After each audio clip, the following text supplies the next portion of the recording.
taariikhda markii August 12 waxa maalintaas nabad uga kacay garoonka diyaaradaha lagu magacaabo Haneda Airport flightku nambarkiisu ahaa 223 flightkaasuna ku wajahna magaalada Osaka ee wadanka Japan safarkan oo isla markaas ahaa mid qaadanayay oo kaliya in ka yar hal saac laakiin mid aysan ogeyn dhammaan rakaabkii saarnaa diyaaradan ee ka koobnaa in ka badan 500 oo qof ayaa ah in habeenkoodaas ay la kulmi doonaan daqiiqadii ugu adkaaya noloshooda halkaasoona diyaaradan ay ahayd mid la kulantay cillad farsamo taasoona horseedi doonta in flightkan uusan marnaba si nabad ku caga dhiganin wax walba oo dhaca ayadoona cilladaas ay horseedi doonto in habeenkaasoo dhaco shilkii diyaaradda ugu weynaa taariikhda duulimaadyada shilkaasoona aan marnaba la ilaabi doonin haddaba igula soo dhow qisada xanuunka badan ee flightkii 223 mid ka mid ah dhacdadii gilkishay dhammaan caalamka oo dhan هذا وقت واقع لمنمدي مالن إسنينا تاريخنا يكون بيجان تايلوي توينك أغسطس 1985 مالن تاس ودنك جابان يا عميد كوشر دبالدك تقميد لغو مقعابي أوبن دبالدك نونا ودنك جابان عميد أكتو ذا آدوغوين هالكاسونا يكون منان قفضاعين كويس كوشو بقرون ديارادات كمقالة طوكيو لغو مقعابا هانديدا ايربورت سيايدا ديوغن دبالدك أسولا سوقاتان فاميلي دودا dhanka kale saacadu markay cabaar 12 diyaaradda Japan ee flightkan nambarkeedu yahay 223 ayaa mid isku diyaarinaysay flightkeedii shanaad ee maalintaas ayadoona diyaaraddan ay ka baxaysay Tokyo isla markaasna ay ku wajahnayd magaalada lagu magacaabo Osaka flightkan oo ahaa mid qaadanayay kaliya muddo ka yar hal saac hadaba maalintaas kabtanka diyaaradda ayaa ninkan lagu magacaabay Masami Takahama oo waqtigaas jiray 49 sano halka sidoo kale ay weeliyeen kabtankan ardaygiisii oo asna lagu magacaabay Yutaka Sasuke iyo waliba sidoo kale duuliye engineer kaasoo asna lagu magacaabay Hiroshi Kuda oo asna mid fadhiya dhinaca dambe halka sidoo kalena ay diyaaradan gadaal ka saarnaayeen rakaab kale oo gaadhay 521 qofood oo ayaguna diyaar u ah safarkoodan intaas kadib wax walba sidii loogu talagalay ay u socdeen aan ka hayno kaliya in flightkan uu daqiiqada yar ka habsaamay waqtigii loogu talagalay oo duuli lahaa ugu dambeyntiina saacadu markii 12 daqiiqo flightki 223 ayaa mid si nabad hawada u galay ayadoona rakaabka ay markan ahaayeen kuwa si nabad u macsalaamiyay magaaladii Tokyo intaas kadib 12 daqiiqo markii hawada ku jirtay diyaaradan taasoona hawada gashay masaafo gaadhaysa 24,000 feet isla markaasna ay rakaabkii ahaayeen kuwa xasilay hadaba waxaa dhacday in markan ay wax walba isbedelaan saacadu markii ay cabaar 12:25 daqiiqo waxa isla markiiba halkii isku qabsaday gambaleelkii diyaaradda halka saqafkii musqushana uu ahaa mid dumay ayadoona markiiba halkii lagu soo fasaxay oxygen maskiga diyaaradda halka waxaasoo dhan ay ku dhacayeen muddo sikimo gudaheeda ayadoona dhammaan rakaabka diyaaraddan saaran ay xaqiiqdii isla sikimadaas ku baraarugeen in xaaladoodan aysan marnaba sahlanayn isla markaasna ay wajahayaan sikamadoodii ugu adkaa nolosha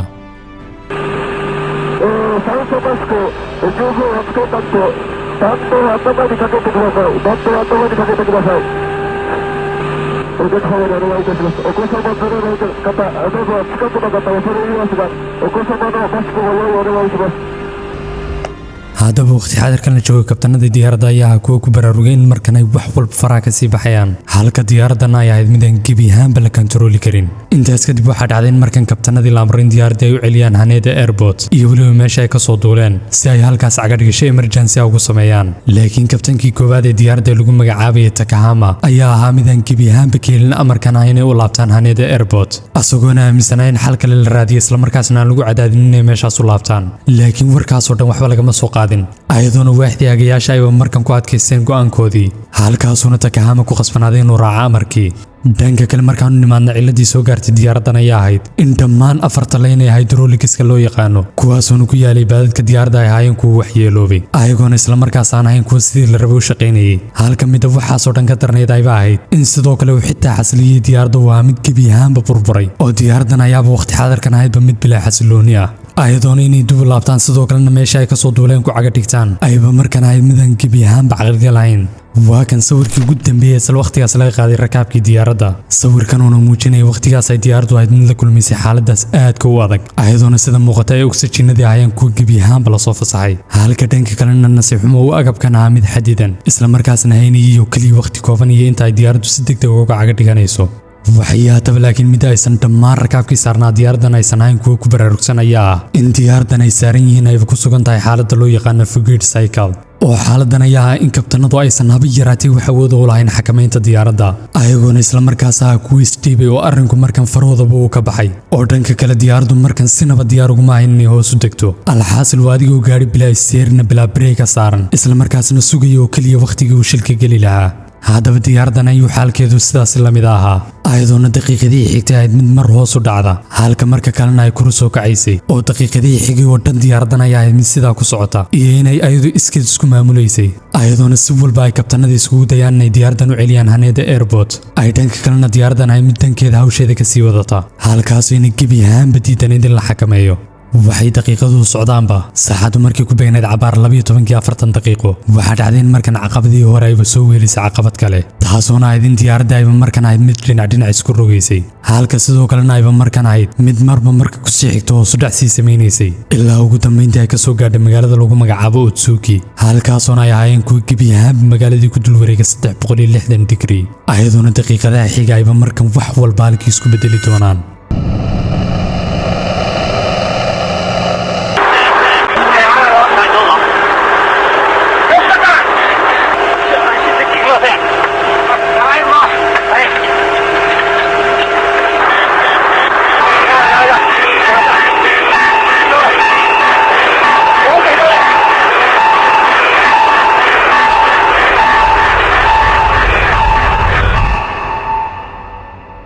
haddaba diyaaradan ayaa waqtigan ahayd mid hoos u dhac aad u weyn samaynaysay ayadoona hoos ugu soo dhacaysa 6,000 oo fiit halka dhanka kalena ay diyaaradan ahaydba mid kusii wajahanay jihadii kasoo horjeeday haneeda airport isla markaasna ayba ahayd mid markan kusii wajahan dhankaas iyo buuraa lagu magacaabo Takamakahara halka sidoo kale ayba markan haysteen oo keliya 5 daqiiqo si ay isla markaas wax walba gacantooda ugu soo celiyaan haddii kalena ayba la kulmayeen khatartan aad ku weyn isla markaasna ay ku wajahan yihiin nasiib wanaagna waxaa dhacdeen markan ay diyaaradda ogolaataba inay kor u kacdo 11,000 oo fiit halka dhanka kalena nasiixuma ayba markan xaaladu ahayd mid mar hore fariya duuliyaasha ka baxday oo diyaaradda ayaaba isla markiiba ahayd mid hoos u dhaceeda ugu weynaa samaynaysay halka sidoo kalena ayba markan ahayd mid si toos ugu sii wajahnayd buursi taasoona u jirtay oo keliya muddo sikima ah halkaasoona ay wax walba meeshaas kusoo afjarmi doonaan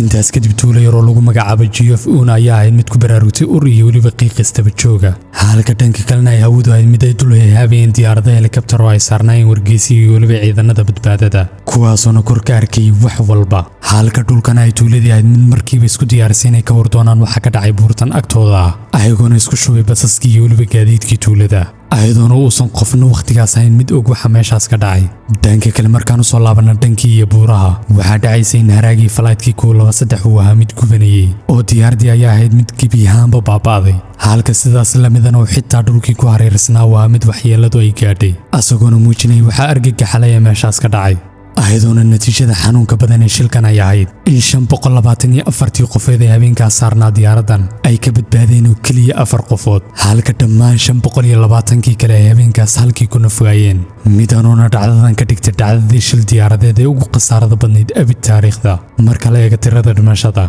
haddaba mid waxaasoo dhan kasii darnay sidoo kalena kasii xanuunka badnayd ayaa ah in waxaasoo dhan aysan ahayn mid sidan u dhaca isla markaasna wax laga bedeli karayba waxay haddaba keliya 20 daqiiqo kadib markii uu dhacay shilkan waxaa dhacday in askari US Air Force oo lagu magacaabayay Michael Antonoki uu ahaaba mid wicitaan sameeyay habeenkaas asagoona sheegay isla goobtii uu shilku ka dhacay laakiin halka ay dowladda Japan ahayd mid laga rabay inay ka war doonaan shilkan si ay isla markaas soo badbaadiyaan badbaadayaashii shilkan waxaa dhacday in militariga aysan haba yaraatay wax tallaabo u qaadin goobtii ayagoona sheegay inay heleen warar sheegay inuusan haba yaraatay hal qof uusan ka badbaadin shilkan halkaasoona in ka badan 12 saac diyaaradan ahayd mid gubanaysay habeenkii oo dhan halka kaaga daranna ayba dad badan ahaayeen kuwa weli nool isla markaasna ku xayirnaa goobtan ayagoona habeenkii oo dhan halkii ah kuwa ku suga caawimaad iyo in diyaaradahan korkooda maraya u soo gurmadaan laakiin nasiixuma caawimaadaas ayaan ahayn mid u timaada ilaa laga gaadho subaxii dambe markaasoona wax walba ay u dhammaadeen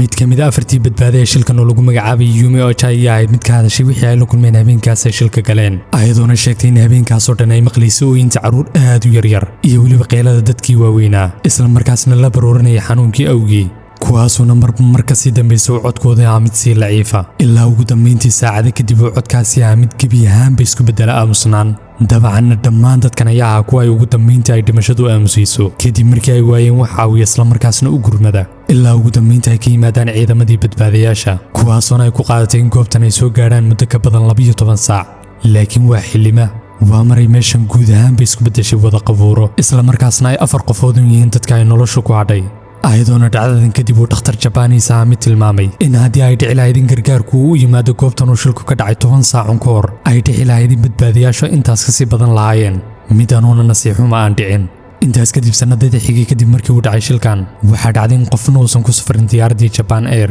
midaanoona kambanigii waqtigaas dhulka gelisay dhaqaale ahaan ayadoona dhanka kale shirkadan Japan Airlines iyo waliba kambaniga Boeing Company ay labaduba ahaayeen kuwa bixiya lacag gaadhay $100 milyan kuwaasoona ay ku bixinayaan faamilada ay ka dhinteen eeladoodii saarnaa diyaaradan halka dhanka kalena ay dhacaysay qaar ka mid ah shaqaalihii Japan Airlines ayba ahaayeen kuwa naftoodii eedeeya isla markaasna ahaa kuwa qaatay oo mas'uuliyad qalad ayadoona laba ka mid ah shaqaalahaas oo lagu kala magacaabay Hiro Taminaga iyo waliba Sasumu Tajima ayba ahaayeen kuwa nafta isdaafiyay kadib shilkii halkaasoona ay labaduba ahaayeen kuwa ka taga warqad dardaaran taasuna ku qornaa mid walba hal jumlo oo gaaban oo ah geerideedan ayaan ka faarugud ka dhigayaa ugu dambeyntiina baariyaashii dhacdadan ayaa ahaa kuwa shilkan u aanayay inuu ka yimaaday qalada inaan si wanaagsan loo hagaajin madaxa cadaadiska dambe ee diyaaradan kaasoona qaybta gadaal kaga yaalay diyaaradan ayadoona midab waxaasoo dhan ka darneyd ayba ahayd in gadaal lagu ogaadayba in ku dhowaad 7 sano ayba diyaaradan ay mid uu dhaawac ka soo gaadhay dhanka gadaal maray degaysay diyaaradan dhaawacanoona waqtigaas xitaa ka dhigay midaan duuli karin ilaa ugu dambeyntii laga sameeyo haddaba waqtigii samaysmada waxaa dhacday in injineeradu ay ahaayeen kuwa isku xidha labadii qaybood ee uu jabku soo gaadhay ayagoona adeegsanayay qaab kabniin ah sidaasna ay diyaaradii ahayd mid ku duusha waayadii dambe oo dhan ayadoona wax walba ay caadigoodii ahaayeen laakiin arrinka ayaa ah in wax walba aysan sidaas ku sii socon doonin gebi ahaanba ayadoona qaabkan ay u sameeyeen waaxdii farsamada guud ahaanba ahaa mid qalada kadib markii dib laga ogaaday oo sidaas iyo xaaladan ay diyaaradii ahayd mid ku duusha in ka badan 12,000 oo jeer ayadoona la kulmin wax caqabada ilaa ugu dambeyntii laga soo gaadhay habeenkan aadka u xanuunka badan haddaba sidaas ay tahay haddana mid uusan qofna iloobi karin ayaa ah geesinimadii xaddaafka ahayd ee ay sameeyeen kabtanadii diyaaradda ayadoona kadib wax walba oo dhacay ay haddana ahaayeen kuwa weli dagaalama isla markaasna isku dayay inta karaankooda inay diyaaradan hawada ku hayaan weliba daqiiqada gaadhaya 30 daqiiqo midaanoona gadaal lagu ogaaday in kabtan walba uusan awood u lahayn xaaladaas ay ku jireen ilaa ugu dambeyntii ay nasiibkoodii ahaayeen kuwa la kulma ayadoona midab waxaasoo dhan kasii xanuunka badan ay tahay xanuunka ay ku reebtay dhacdadani dhammaan faamiladii iyo saaxiibadii sugayay inay maalintoodaas farxadda ay la qaybsan doonaan dadyogan u soo safrayay laakiin nasiixuma aysan midaasi dhicin